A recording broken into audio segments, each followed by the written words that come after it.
one thing in your life that you want to change, what would it be and why? Para po sa akin, wala na po akong dapat baguhin sa aking sarili. Dahil kontento na po ako kung anong ako at kung anong meron ako ngayong sa pagkatao ko ito. Lamang po. Maraming salamat po. That's a very tough question. I want to be honest with myself. I don't want to change anything. I'm satisfied for what I am, and I want to appreciate what the God's gift for you. Thank you. Alright. Para po sa akin, wala pong babaguhin. Kasi po, ito na po ang binigay sa akin ng Diyos. Kaya kontento lang po ako ngayon, kung ano ako ngayon. At darating pang bukas. Yun lang po, maraming salamat. Yung pong pagkapasaway ko. Dahil sa pagiging pasaway ko,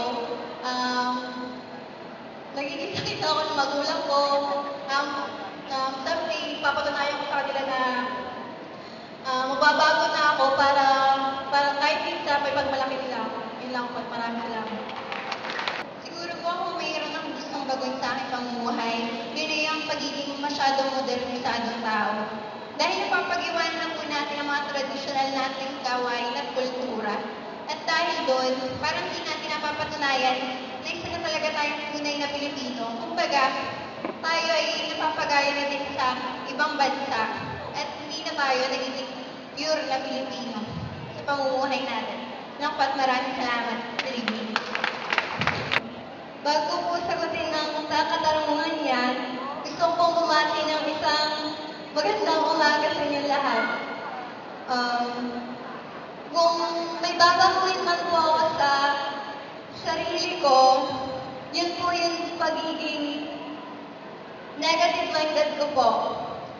Kasi po, sa lahat po ng mga problema at pagsubok sa akin, pagka po dumating siya, ang iniisip ko po agad, hindi ko po kaya.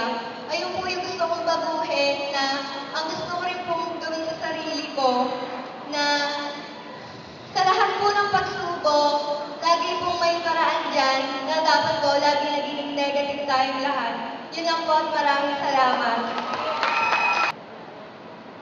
Maraming salamat po sa inyong napakagandang katanungan.